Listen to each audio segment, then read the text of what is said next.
कि मैं ऐसे परिवार से आता हूँ, हमारे परिवार में रिश्तेदारी में 16 लोग आर्म फोर्सेस की नौकरी करते हैं।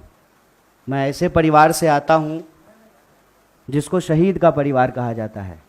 इंसर्जेंसी में हमारे एक भाई की शहादत हुई है, उन्होंने अपना सर्वोच्च बलिदान दिया है। और आप सबके चैनल पे भी मैं यही देख रहा हूँ कि सब लोग यही कह रहे हैं कि सबसे ज़्यादा हिंसा बिहार में भड़क रही है। मैं इस बिंदु पे आपसे कुछ बात करना चाहता हूँ। पहली बात तो ये कि हम लोग मार्केटिंग नहीं करना जानते हैं। हमको लगता है कि सेना का, देश के सर्वोच्च सम्मान का, ये मार्केटिंग करने का चीज़ नहीं है। लेकिन आप एक एक मंत्रियों का बयान सुन करके देख लीजिए। जो लोग अग्निपथ योजना का फायदा गिना रहे हैं, ऐसा लग रहा है कि कोई चीज़ वो बेचने की कोशिश कर रहे हैं।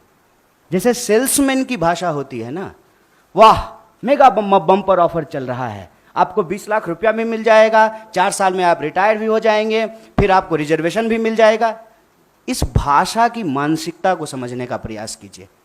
ऐसा लगता है कि रेलवे स्टेशन के बाहर कोई चूहा मारने की दवा बेच रहा हो। साहब, आप मंत्री हैं, आप सबसे पहले देश की जनता को यह बताइए कि इस योजना की जरूरत क्या है। हर साल जब 50,000 से ज्यादा भर्तियां और नियमित भर्तियां, जिसमें टीए भी है, डीए भी है, पेंशन भी है, सेंट्रल स्कूल में एडमिशन का भी प्रावधान है, रेलवे का भी टिकट मिलेगा, हवाई जहाज का भी टिकट मिलेगा, और अगर सर्वोच्च बलिदान आप देते हैं, आपको शहादत होती है, तो आपके परिवार का भी ख्याल रखा जाएगा। इन तमाम बातों को छोड़ करके मंत्री कह रहे हैं कि आपको 20 लाख रुपया मिल जाएगा इस उम्र में। ये वही भाषा नहीं है कि प्रधानमंत्री जी बोले थे कि काला धन वापस आ जाएगा तो आपके खाते में 15 लाख रुपया मिल जाएगा। मिल गया क्या 15 लाख रुपया? जिस खाते में 15 लाख रुपया मिलने वाला था ना, उसी खाते में 20 लाख रुपया भी मिलेगा। इस मानसिकता को समझने की जरूरत है, और इसीलिए हम लोग इस योजना की जरूरत पे सवाल उठा रहे हैं। जब देश में एक नियमित भर्ती प्रक्रिया है, 2014 में देश बना है, उससे पहले क्या आर्मी में लोग बहाल नहीं होते थे? क्या हमारे पास जो एक प्रक्रिया नहीं थी, उस प्रक्रिया को खत्म करने का कारण क्या है? तब सरकार के कुछ दावे बताए जा रहे हैं। दावा क्या है? दावा यह है कि हम चाहते हैं कि हमारे देश के नौजवानों को रोजगार मिले। ये तो आप चाह रहे हैं, ये आप वादा भी कर चुके हैं कि हर साल आप 2 करोड़ नौकरी देंगे। उस 2 करोड़ नौकरी को छोड़ करके पीएमओ ने अभी ट्वीट किया कि हम 10 लाख रोजगार देंगे। साहब, अगर आप रोजगार देने के लिए सीरियस होते, 28 लाख पोस्ट जो हैं वो सिर्फ सेंट्रल गवर्नमेंट में रिक्त पड़ा हुआ है, और आप स्टेट गवर्नमेंट में जाकर के देख लीजिए, भर्तियां नहीं की जा रही है। हकीकत क्या है? हकीकत यह है कि ये असली बात देश की जनता से छुपाना चाहते हैं। असली बात क्या है? आप सब लोगों को याद है कि जब नोटबंदी की गई तो यह दावा किया गया कि इसके बाद नक्सलवाद समाप्त हो जाएगा, आतंकवाद समाप्त हो जाएगा। कल ही जो है एक सब इंस्पेक्टर की फिर से टारगेटिंग किलिंग की गई है। नक्सलवाद की घटनाएं हो रही हैं, आतंकवादी घटनाएं लगातार हो रही हैं। अगर नोटबंदी करने के बाद आतंकवाद समाप्त हो जाता तो पुलवामा की घटना कौन करके गया है? कैसे पुलवामा की घटना हुई है? तो ये दावा करते हैं। जब उस दावे का आप पड़ताल करेंगे तो आपके ऊपर ही आरोप लगाना शुरू कर देंगे।